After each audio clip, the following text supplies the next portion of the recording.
Welcome to Saturday afternoon live chat. Rock and Dave here from Southwest Florida, and just do a little quick intro there. And I'm actually set up my my effects to do play a little long, another little jam here, and give people some time to log on and tune on and everything. Plus, you could always watch the reruns, right, my friends? A lot that's going on today, and let me just go ahead and slow down the tempo to that drum pattern and just do a little different. Let's see what happens when we get this. Let's see what happens, my friends. It's always nice, right?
All right, everybody out there, thank you so much for tuning in.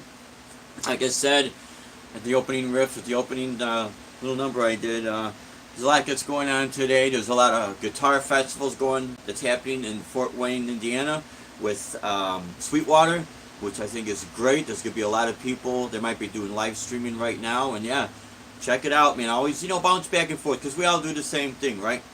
I'm titling this, and you'll see it at the end and when you watch the reruns. I know people call it replays. I like to call it reruns, old school. The title of this chat is Chicago Blues Scene, and basically its impact. And its impact that it had on me growing up in the area.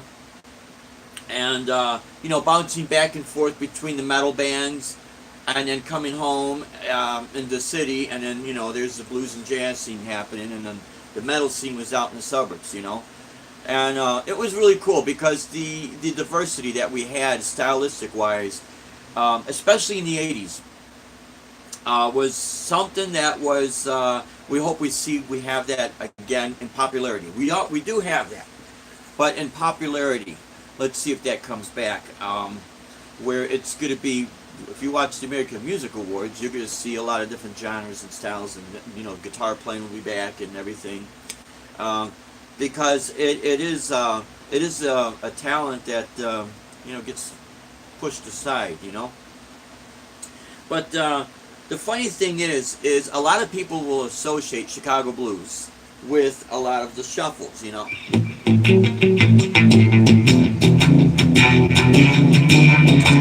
And, there is some truth to that. Not everybody was playing like that, though. And I think what was happening is that at the time, the Chicago blues scene has been around since the 50s.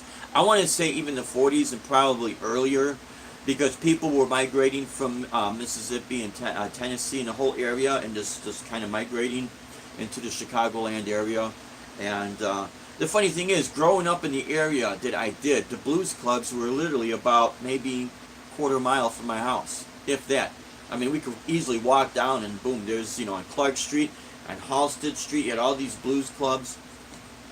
It was kind of tough walking down those areas at that time, especially late 70s and the early 80s, because there was a lot of gangs. There was a lot of gangbangers around that area. But fortunately for me, I went to school, grade school, with some of these kids, and knew their uncles and all that, and a lot of them were really good people, man. They just got into certain situations, because I'll tell you why I say they were good people, because a lot of their shenanigans they would not really reveal to us kids. They had respect for the kids, they had respect for the ladies, so the stigma that some of these gangbangers had, and the older ones, that gets portrayed now. I know it's totally different time now, but back then it wasn't like that. I mean, they wanted to make sure kids didn't see certain things. So that's why they were always kind to me too. A lot of them were kind to me, but that's another subject for another time. Moving on to how the Chicago blues scene impacted my playing. These were the sounds I would hear. In the summertime, we really didn't have any AC. My great-grandmother had a window AC, but upstairs we didn't, and, just get along. Chicago's not always hot, not like down here in Florida.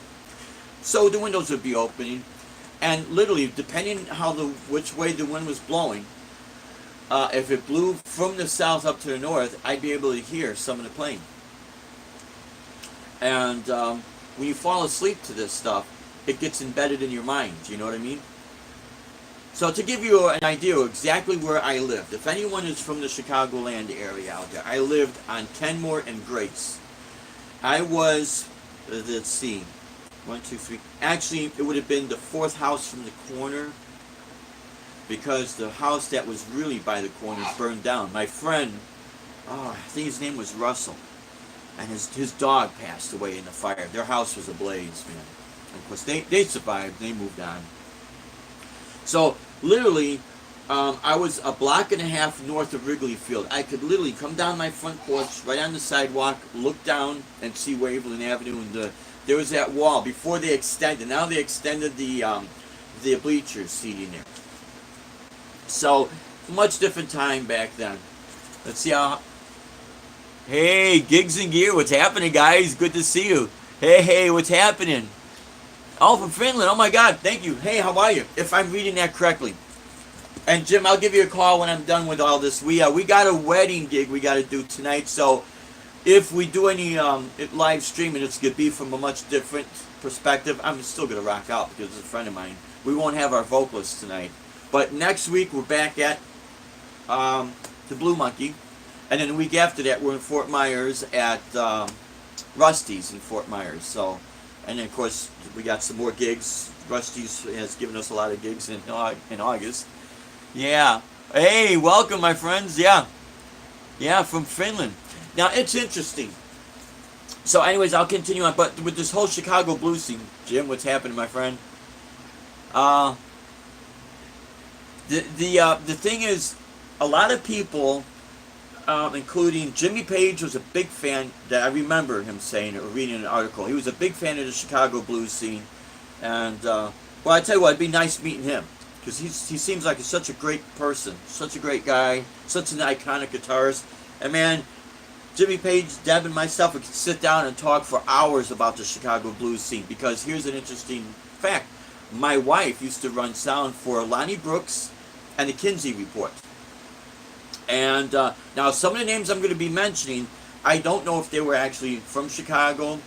Other than Buddy Guy, I think Buddy Guy was not originally from Chicago, but I want to say he really, really helped pave the way for the Chicago blues scene, as well as Muddy Waters. I think Otis Rush. Actually, when you watch the rerun, if you didn't catch the little number I was doing, I believe that's a part of an Otis Rush riff. To me, it just sounds so cool, you know. So yeah, you know, Buddy Guy. I never been to Buddy Guy's Legends, and you're probably thinking, "Wow, Dave, you're from Chicago. You've never been to Buddy Guy's." Well, I had an opportunity to go to his old restaurant, and my old drummer in one of the metal bands I was in, he also worked for Jam Production. and at the Vic Theater, which was on Belmont. No, wait a minute, Sheffield and Belmont. The Vic Theater, Dream Theater was playing there. So I went to see Dream Theater, and then Sergio was my old drummer's name. He worked for Jam Production, and he said, Dave, you want to get a chance to meet the guys in Dream Theater? I said, okay. So I forfeited myself from going to Buddy Guy's Legend to go meet the guys in Dream Theater. And they were cool. I don't know, all that.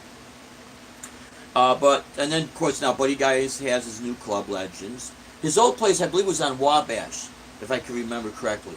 And Deb, she's been there at least 1, 2, or 3 times. I can't remember, but she's been there before.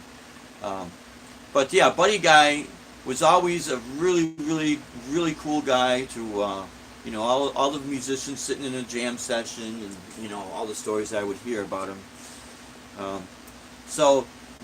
But getting back to the places that were literally down the street from my house, we had Kingston Mines, we had Blues Etc. We had another place actually 2 more places, I can't remember their names, it's been so long. We're talking, it was actually late 1980 when I started hanging out with my friends and started going to these places, because, you're a teenager, I'm in high school. Let's see, in 1980 I was a junior because I graduated in 81. So one of the bands we put together, we go out there. Hey, R2R3, what's happening, my friend? R2R3 might remember this. He lives in Schaumburg, Illinois, and we've done quite a few shows in Schaumburg, Illinois. I know R2R3 remembers the Thirsty Whale. See, this is what I mean. The Thirsty Whale was our metal club out in the suburbs, but we really didn't have much of a metal scene in the inner city. It's politics, who knows, right? But yeah, I would have all these places. I was able to walk down the street a couple times, do the jam session over at, let's see. Sorry about that, guys. I'm trying to, I do everything on the phone, as you know, so of course the screen is only so big and that. But having it sideways, it type things out pretty good. Anyways, so I'd sit and do some, open jam sessions over at Kingston Mines. I remember 1983, I just got my Gibson Flying V, and actually, it did not have the pick guard. It had the body binding, and it was like a maple, but much darker. Almost, it was a lighter finish to this guitar. The top was. And I should have kept that guitar, but you're young and stupid. You think time never moves on and things don't change, right? Sadly enough, they all change. But anyways, so I'd sit in and do the jam session, and they liked what I was doing, but I was young, and I was underage. And, hey, Mr. Zach Tung, how are you, my friend? Good seeing you. Thank you for tuning in, guys. Thank you so much. Oh, no problem. R2RC, yeah, no problem. The phone died. Oh, okay. Yeah, it's technology, right?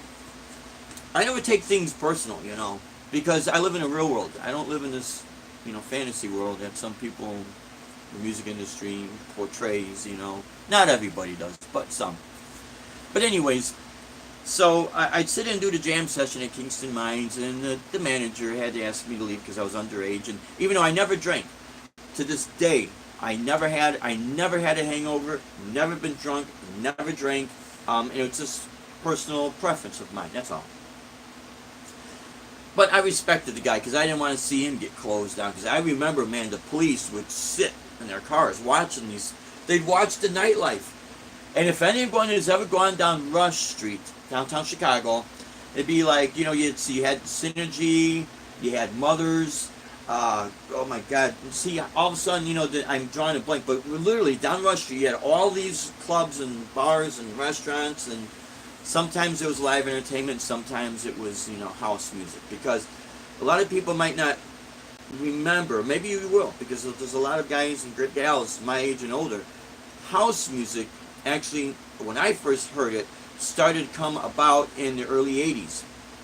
I would hear people drive by, and they'd try to stick their cousin's bass cabinet, because a lot of people played in bands back then, and a lot of Hispanics, they had all their bands, and they were great musicians. So the kids would take their uncle's 18-inch subwoofer or 15-inch subwoofer and try to cram it into the back of their Datsun, and then with the tape deck, hook it up, because everything was on cassette, you know. And the new feature back then was the auto reverse, you know. So side A would be done playing, and all of a sudden, click, now we're on side B. It was an idea borrowed from the 8-track tape. But anyway, so that's when we first heard house music. So that kind of music was being played at a lot of these places on Rush Street. But the police, how they would round everybody up, you know, they have it like kind of roped off from the sidewalk to the street, and then you'd have the Chicago Police Department on horseback. And they'd be blowing the whistles and, you know, rounding everybody up like cattle, you know. It's hotel motel time. Time to go. You can't stay here, you know.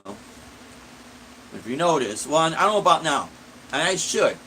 Next time I'm at the Blue Monkey, since we play there kind of late, I should look at their clock. I don't think anyone's got clocks anymore. But back then, all the bars would set the clocks about 10 to 15 minutes ahead of time, so that when people are drinking, they look at the clock, oh, I gotta go, you know, and will justify the owner kicking everybody out so they could clean up and, you know, collect their tips and all that and go home. Hey, thank you so much, man. All you guys are great people out there, man. I'll tell you what, it's such a pleasure and honor meeting all of you out there. That's why I say I value all my subscribers. I thank everyone for subscribing, and I value all of you because, you know, you guys are creating a movement for the music scene. And, you know, you're all part of this. So you all have something to be proud of, and it doesn't matter if you even play an instrument or not, and how well you play the instrument. You know, it's part of this new movement, taking this platform and just, you know, getting to the point where YouTube is so popular. We got YouTube TV, and, you know, you see ads on just regular standard network television, and it would advertise, oh, you can find it on YouTube now. You know, it's pretty cool. But yeah, so going back to the whole title of this, how the Chicago, hey, Ed Dana, I have a clock on my, hey, smart man, you notice I would do that if I'm playing my Breedlove acoustic, because the body is kind of fat, and when I have to get on the small frets, I'm smashing my watch, and sometimes I take my watch off, and I put it in my pedal board. And actually, this is what I've had this little Timex for about, since 2012, and no problems with it.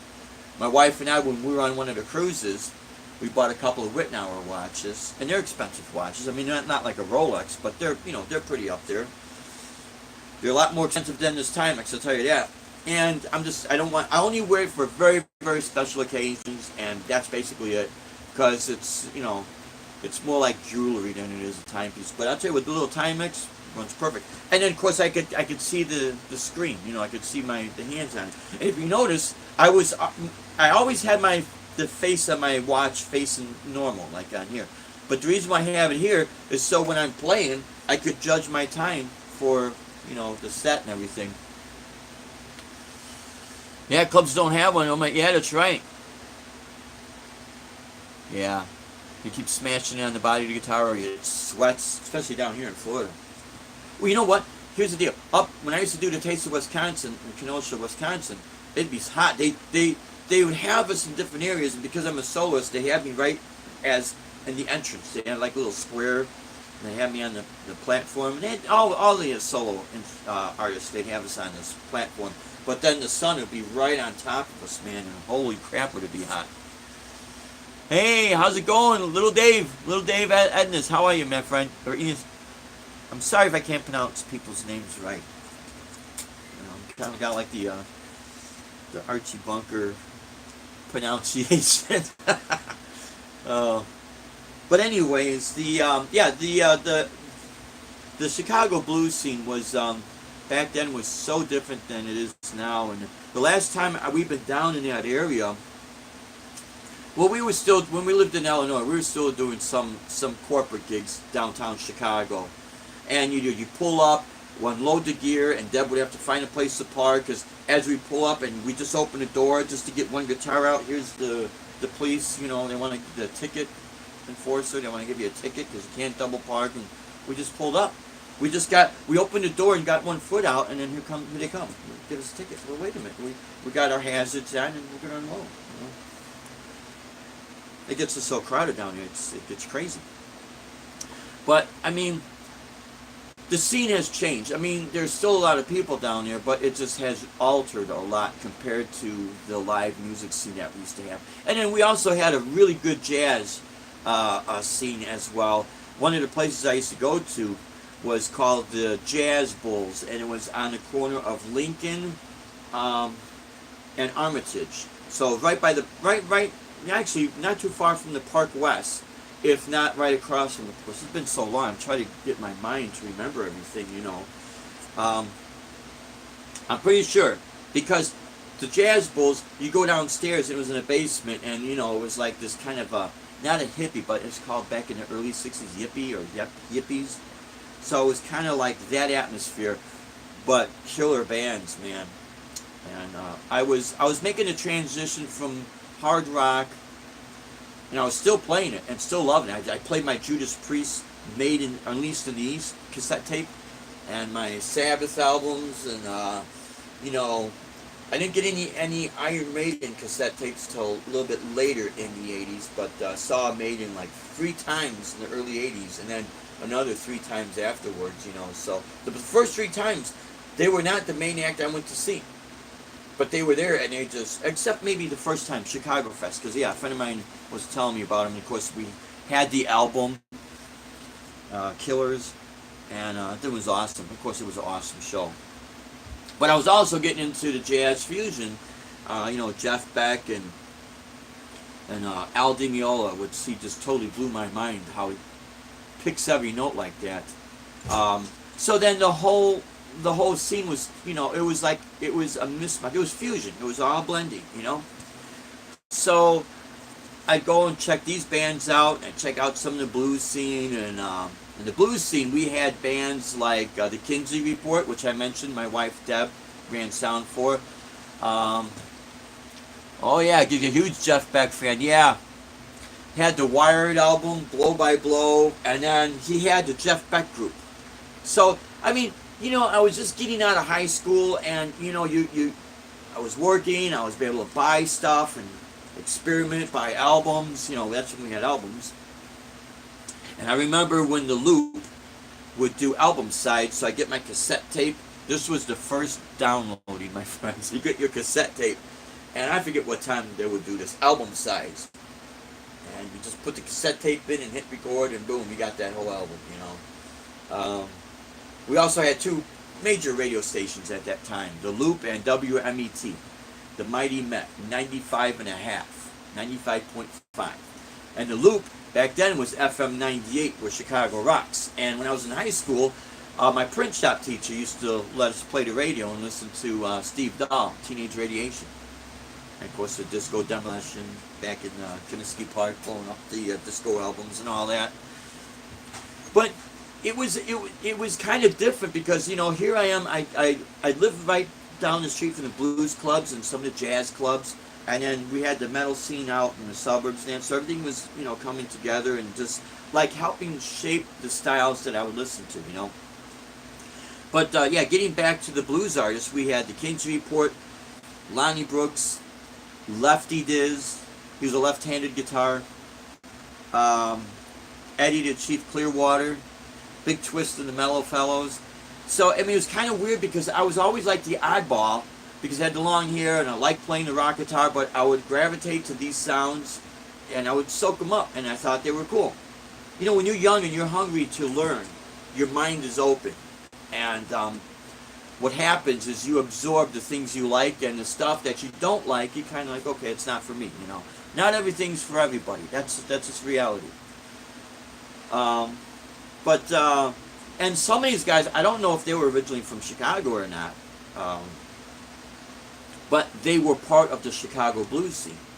And so when I would sit in and do jam sessions, even like today, all right, my friends, made a funny face like, ta-da, here I am, right? But to this day, one of my guitar students who I'm helping with this pedal board, one of his friends seen me play at La Corte in Cape Coral. That's that real fancy restaurant. I do a lot of the Spanish guitar, and I just kind of uploaded when I was inside the recent video. It's me doing a little jazz number, and I'm just totally improvising. And I'll touch on that if I can remember to touch on that. But he's watching me play, and he's liking me do all the classical and the flamenco stuff, and then he tells me he finds it real interesting on how my perception on blues. Because again, the whole thing is everyone thinks it's,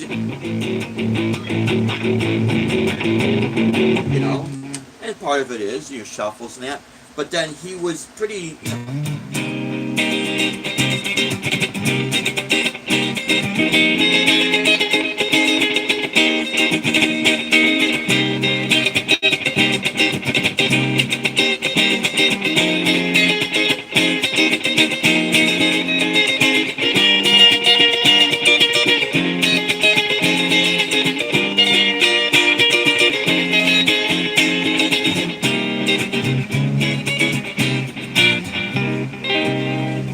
Stuff like that, more groove oriented, because I would hear different guitarists play that, and I was kind of fascinated by the rhythm, and it kind of takes me back with one of the first, it was actually maybe the second song, where it had that type of rhythm that I learned was the Doobie Brothers,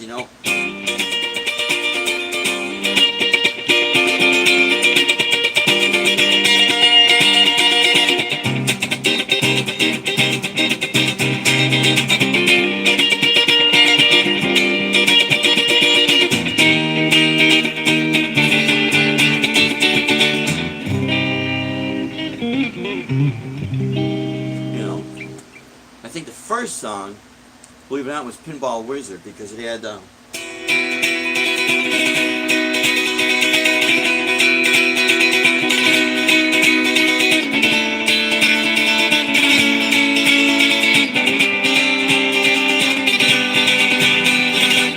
can't remember the rest of that off the top of my head, but maybe he wasn't, Pete Townshend wasn't adding those syncopated rhythms. He might have. I'm going to have to go back. But I got that a lot from guitarist Al Di Meola, those type of rhythms. So I would incorporate all that, and I thought it was cool. But then I would still do my metal, So it's like kind of being the oddball all over.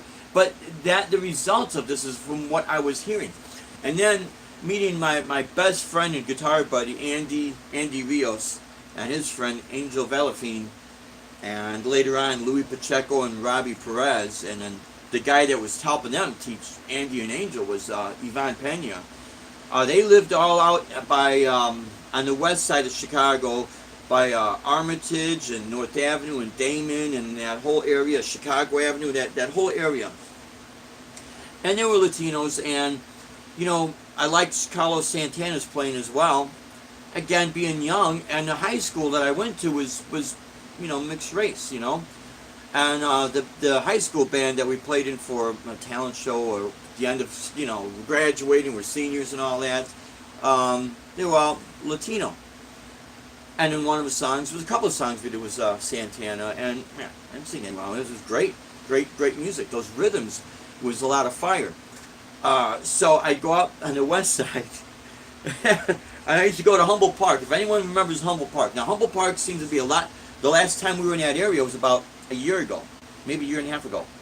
And I couldn't believe driving in that area, and it's like the elite. I'm like, you got to be kidding me. Because in my mind, I could see 1984, 1985, and, the gangs and all this going on, and trouble.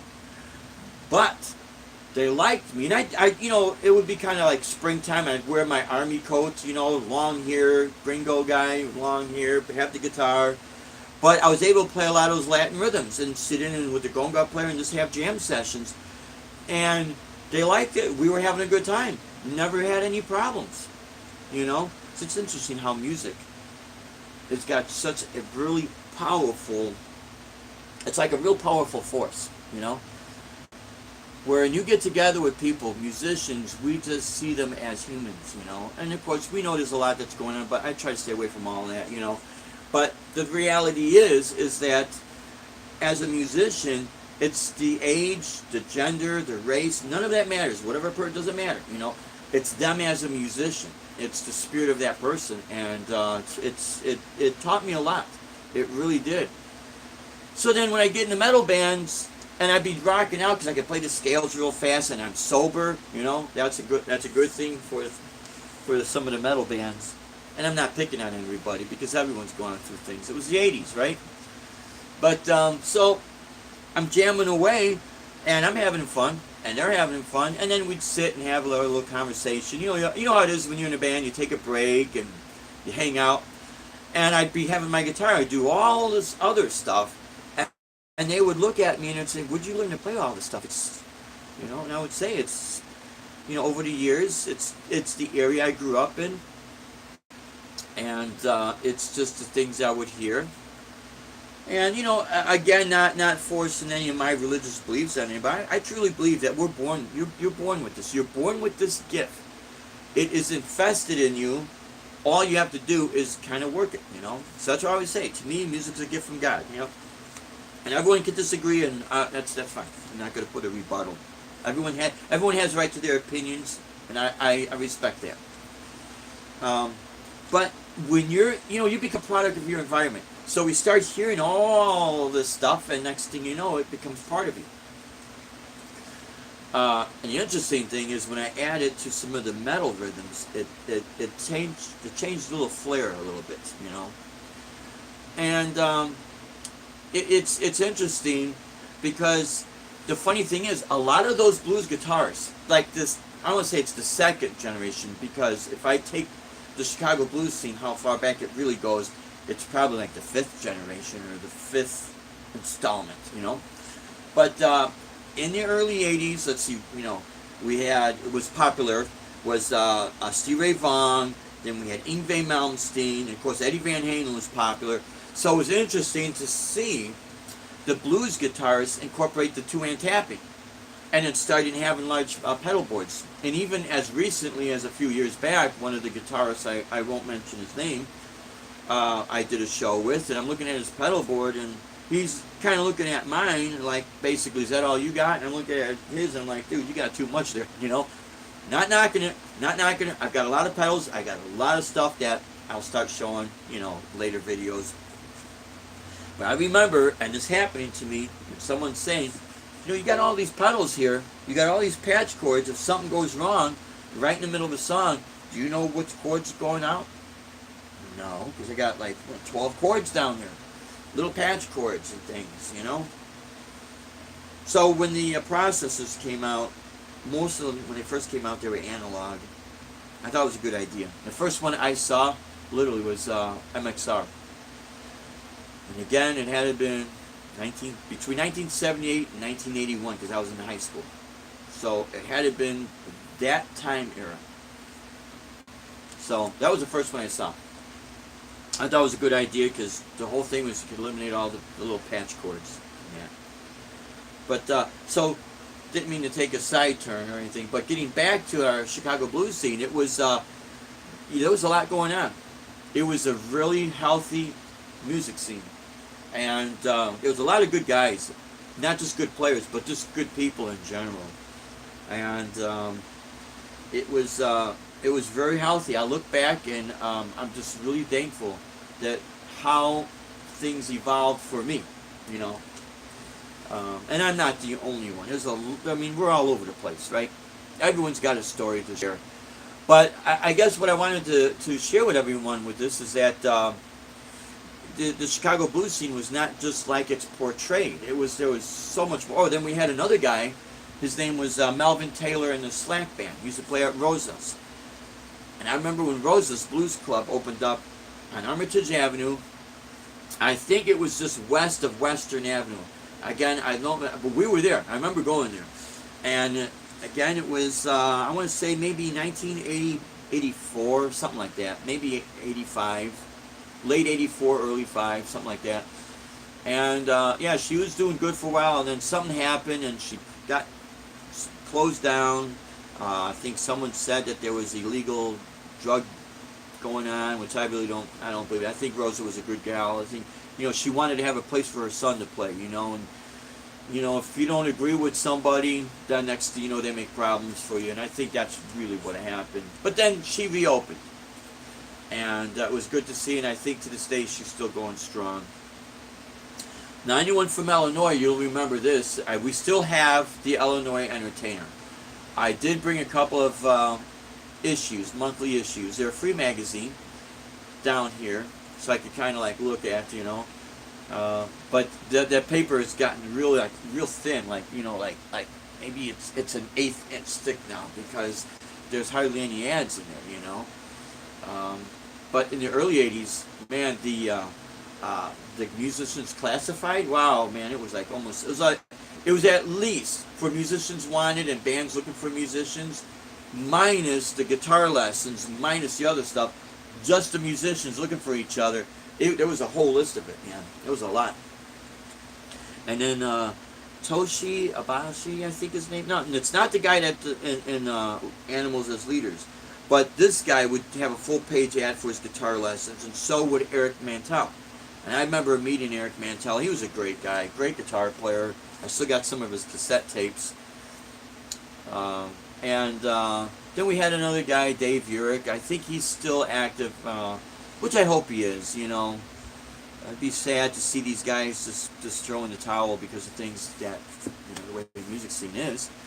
And then, yet Illinois Entertainer used to be a lot bigger. That's right, R2, R3. It used to be a lot bigger, man. And you didn't see, let's see, you didn't see what we call the Dirty 30 or the strip clubs. It was all music, all music. So when they started to go into Lover's Lane and all this other stuff, they would have these huge ads literally on the back of the magazine. It was a newspaper type. You know, the girls, you know, she's showing almost everything, right? I'd have to take that page and tear it out because where I was teaching at, I'd always get 2 issues, one for the school. But the problem is the music school would have kids, and we have little girls. And I said, I'm not going to bring this stuff in, and Mom's looking at that, and she's thinking about, wow, is my daughter's guitar teacher a perv or something? No. Get rid of that crap, you know. Now, in the inner city, we would have the Reader paper, and the Reader had all kind of funny stuff in it, which was like, wasn't my thing at all. But then they had their music section, and they would advertise more of the clubs in the inner city than the Entertainer. So I'd always get the 2. And that's how I was able to keep up on some of the blues clubs, if they're still active or inactive and things of that nature. I do know the Illinois Entertainer used to advertise Fitzgerald's on Roosevelt Road in Berwyn. And they wouldn't have any metal bands, but they have some blues bands and some indie pop rock stuff and all that. And then, of course, in Chicago, in the inner city again, we'd have on Lincoln Avenue Holsteins, Orphans, and quite a few other places I can't remember the names of. But we had a really great music scene back then, and hopefully we're just seeing a little bit of kind of a reset button, a restart button, you know, it'll start to pick up. And I hear people talk so much about the Chicago Music Exchange. Back in the 80s, we didn't have that. If it was, I never saw it. I never heard of it, you know. But we had Chicago Music Company, and that was on Addison. It was actually on Lincoln Avenue, just south of Addison, like a half a block south of Addison. Right there on the corner there was a Dunkin' Donuts. And that. So, yeah. And let's see, we still have the Cubby Bear on Clark and Addison. And then down the street used to be the Wild Hair, but it was a reggae bar. But someone told me it's out, it's not there anymore. But I remember at the Cubby Bear, it was, I want to say it was Mitch Mitchell, not Buddy Guy, not Buddy Miles. Oh, how could I forget the guy's name? Jimi Hendrix's original bass player. Oh, feel bad, man. And then, of course, Jimi Hendrix impersonator. But because Mitch Mitchell was there, let's see if anyone comes up and tells me the name. Hey, Showman Blues, how you doing, my friend? Good seeing you. Good seeing you, my friend.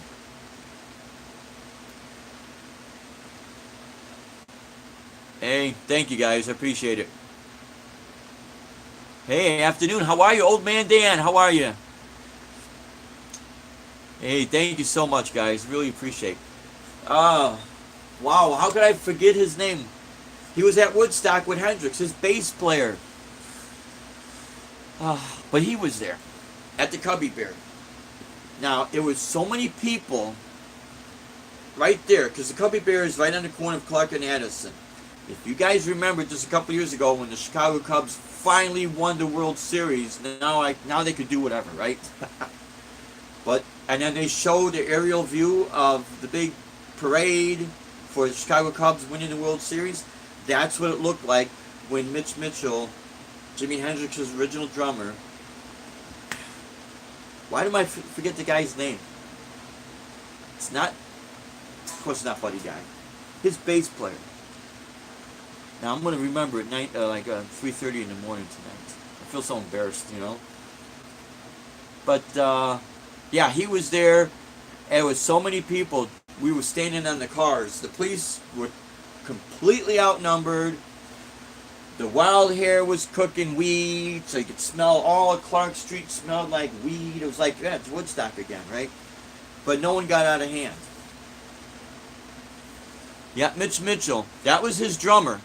But now, in Band of Gypsies, the bass player, how could I forget his name? I'm going to feel so stupid if someone pulls it up. Because it's like right on the tip of my tongue. Yeah, Buddy Miles was the drummer for Band of Gypsies. It was the Machine Gun song off that album. And Who Knows, all that stuff.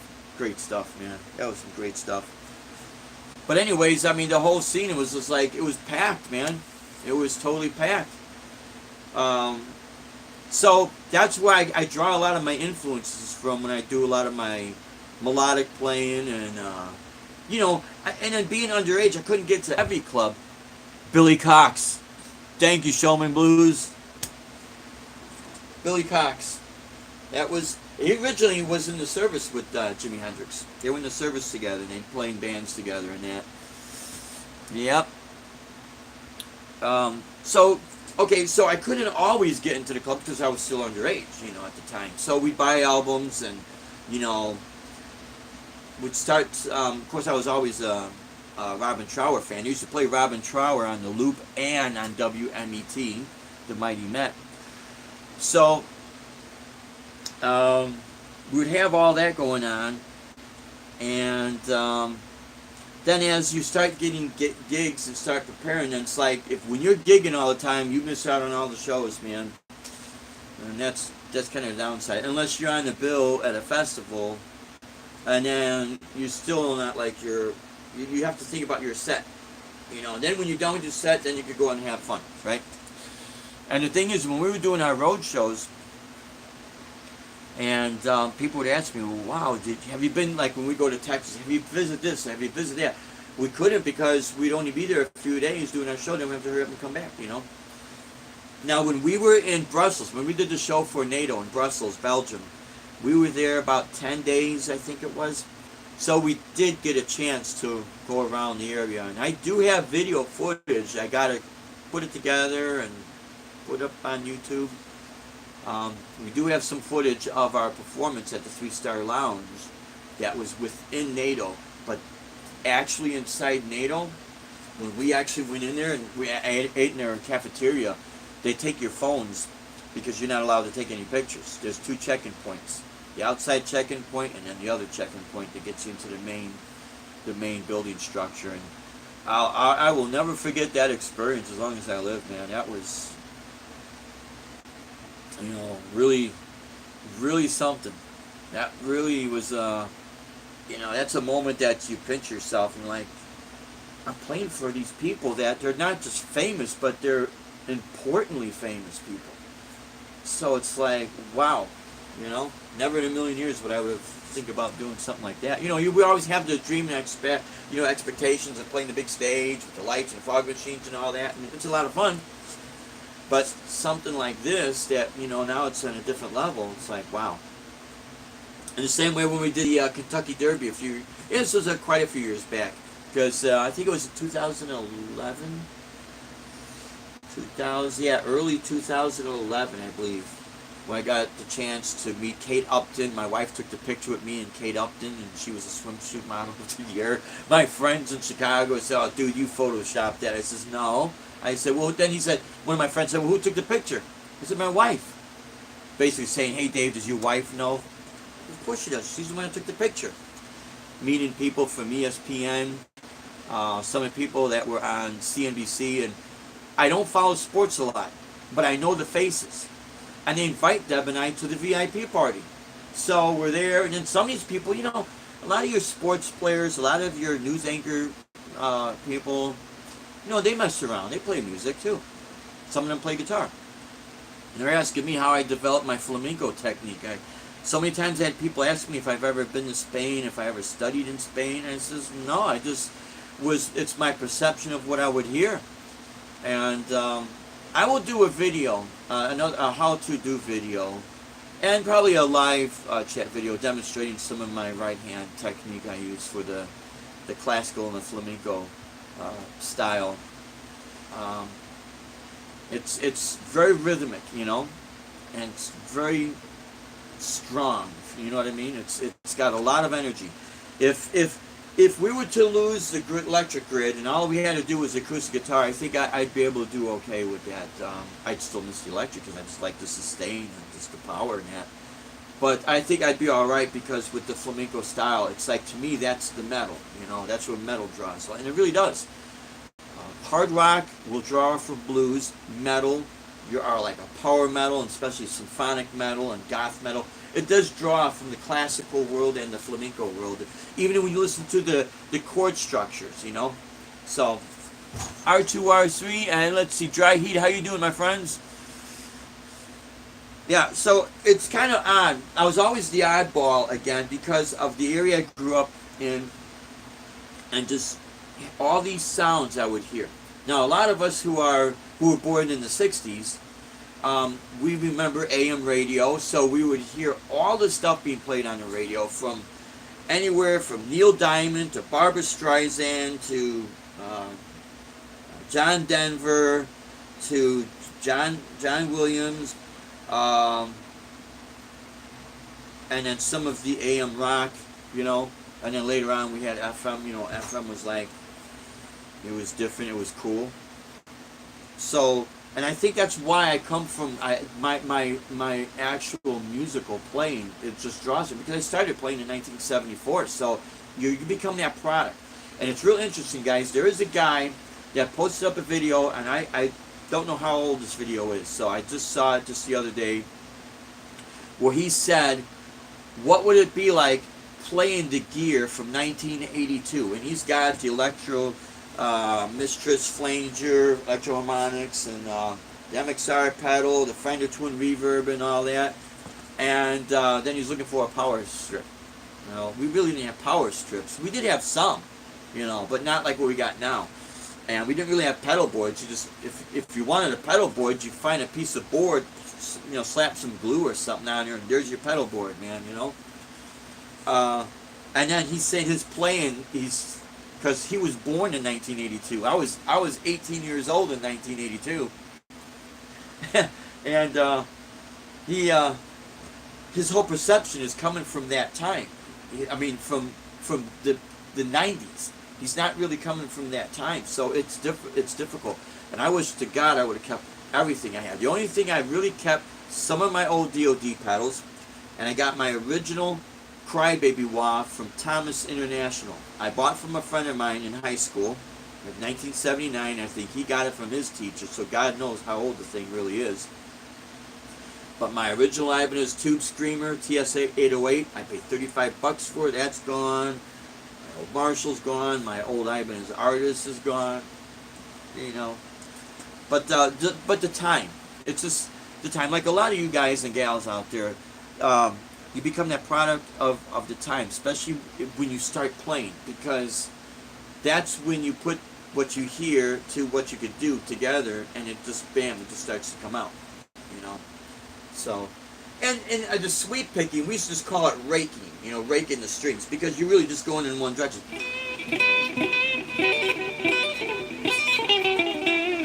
I'm not, sorry about that. Yeah, I was saying I'm not really big on sweep picking. I respect it. I still, the two-hand tapping a little bit. But my thing is I like doing the alternate picking.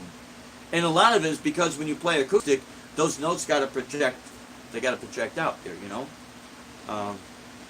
But And a part of it is the result from the Chicago blues scene and the different rhythms and the different playing, and you had to make the notes sound. The notes had to have life. It wasn't just about how fast you could play. It's each note had to mean something. It's like when you talk, which I can't sing and I hate the way my voice sounds. So I don't know, it's just the way it is, right?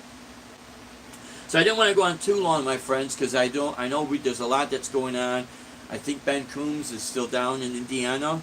He's at the at Sweetwater Fest. Let's see what kind of guitar he buys, and hopefully he can post up some videos, of actually being in Sweetwater.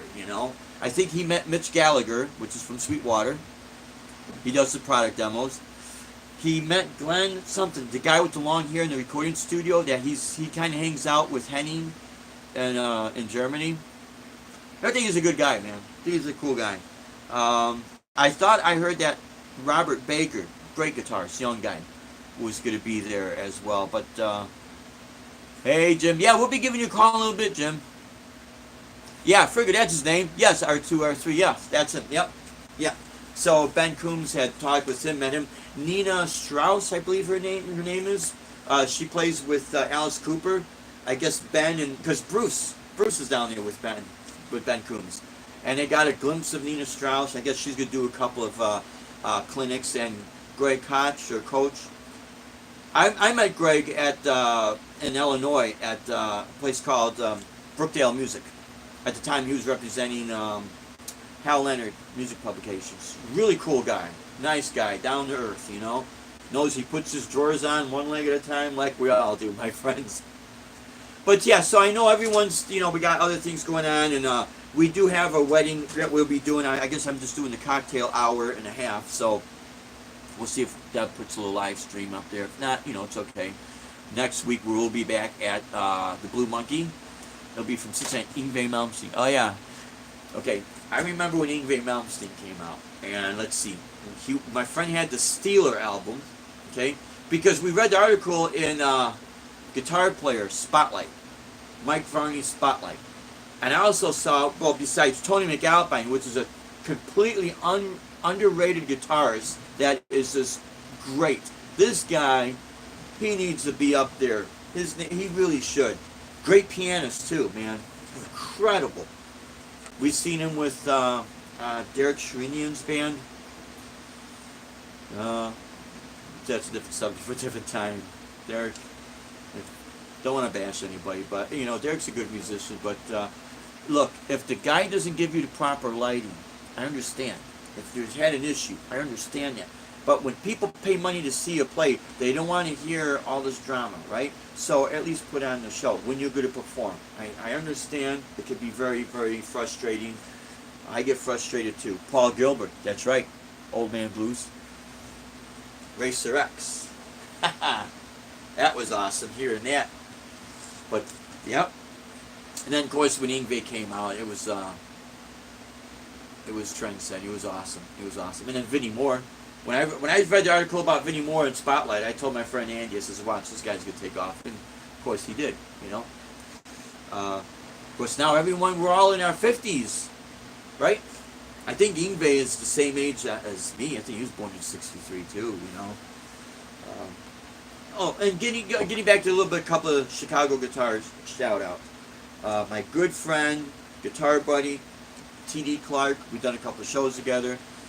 He still has his channel. Check him out. He does a lot of he done stuff with Dee Snider. He went on the Guitar Gods tour with Yngwie. He done quite a few things. He did a tour back in the '90s with Ted Nugent. Yeah, he's a great guy, great guitarist. Kevin M. Buck, another great guitarist. Done a show with him, and Joe Stump. Joe Stump's a great guy, great guitarist. We chatted a little bit. He didn't know exactly who I was, but I'll tell you what, man. I did my metal set, and then I did some of my classical flamenco guitar playing within it. He started calling me sir because of that. He really liked it. He enjoyed it, and he was a great guy, great guitar player. And then, of course, my good friend David Bessinger, he's a great guitarist. I done a show with him and Jim Papp. Jim Papp, awesome guitar player. Jim Papp plays in a band called Faith in the Fallen, I believe. He's a firefighter or works for the fire department. So he's got a great band. He's got a huge collection of Ibanez RG guitars, man. All in his basement. Nice collection. So, yeah, it wasn't just the blues scene. It was some of the rock scene. But, see, in the area I grew up, we had the blues scene. And so, yeah, I just wanted to touch bases on that. And there was one more guitarist I wanted to mention that I remember seeing at the Piano Man on the corner of Grace and Clark. His name was Herb Walker and Friends. And I remember I couldn't get in. It was summertime. I'm standing on Grace Street, right on the corner there, looking at in through the window, watching this guy play. And all I seen was his backside and his hand. And I remember he had the PV, Triumph 60 tube amp. So I remember seeing the tubes glow and all that, you know, and watching his hand. And it was like traditional jazz. And so that was inspiring, as well as a band called Insight. The drummer Jerry Pickett, the bass player Reginald, I can't remember his name, but Jerry Pickett and his guitar player was great. But Jerry, I had their cassette tape, Insight. It's cool. Seen him at the Jazz Bulls. But Jerry Pickett used to play with a jazz keyboardist. But he's got a funny name. I know some people call it a funny name. But the guy's name was Galib Galab. And now I think Galib Galab is out in Vegas doing some shows. So I've seen Galib Galab at the Jazz Bulls. A bossa nova band called Sam Brazil. Then they changed their name to Made in Brazil. So my whole point, all of this stuff is stuff I was soaking up in my mind because I thought it was cool. You know, if it's good music, it's good music, right? And would come home and practice what I would perceive, what I would see. Did you ever get into UFO? Oh yeah, UFO. Oh my God, yeah. Lights Out. That whole album was recorded in Chicago at the Amphitheater. I didn't get a chance. I didn't get a chance to see him then, but we seen him at the House of Blues mid 2000s when Vinnie Moore was the guitarist. And I think we did see the Michael Schenker group at Loop Fest. We've been to so many concerts back in the day when we were a lot younger, you know, and had all this energy. We could just get 1 hour's sleep and then jam, and then band practice, play a gig, then go to the concerts. You know, my wife and I literally met at Ozfest 1998 up in Alpine Valley, and every Ozfest up until 2010 was the last one in the Chicagoland area. We've been to every single Ozfest. That was our annual thing, Ozfest. So bands like Symphony X, met the band Lacuna Coil. I remember the girl, I told her, sign Deb and Dave, you know. She had to write real fast. She couldn't really write Deb, you know. Maybe she didn't hear me or something, I don't know. But they're real nice people. Had a chance to meet Arch Enemy. They were in the one booth, but then that's when we met Chris Angel when he had his show Mind Freak, and he's doing tricks literally right in front, like as close. We were this close from each other. He's doing all these tricks right in front of me, and Chris Angel spotted me watching his hands. I'm gonna tell you something, guys, and I didn't let out any secrets. You know, performers, as a performer, we respect each other. It's because that's their craft, and we want to see them succeed at their craft, right? But usually magicians, the reason why they talk so much and they try to almost, I would say get in your face, but sound more exciting because they don't want you to watch their hands. And my eyes was fixed on his hands. And one of the tricks he did, another guy used to do back in Chicago, he'd go by the name of Zimba. He would call himself the Black Houdini. He was an African-American guy. He said his biggest trick is keeping his cool. Because he said this to me and my friend Andy. He said, guys, I can tell you I can rip people off right now if I want to, but that's not me. Oh, good afternoon. Hey, Joe Wentz from Joe Wentz Proud. Joe, thank you so much for the store and everything. My God, Joe, that was totally awesome of you. Totally awesome of you, my friend. We'll hook up and talk more about that because later on I do have a wedding I gotta get ready for. And I watched your live stream. I watched the rerun. I call it reruns, you know. Good playing there, my friend. You know, we're kind of inspiring each other, because I know right now I'm talking a lot, but more and more of my live chats, I'll be doing like what you're doing. Play a little bit, talk a little bit, play a little bit, you know, talk a little bit. But I did want to touch on the subject, because when the day that I was sick, I was going to talk about how the Chicago blues scene impacted my playing. Even though I reconnecting. Sorry guys, it keeps, you know, stopping. So, but yeah, listen guys, I do have to start to get ready because we're going to leave in about an hour or so. So I got to get ready.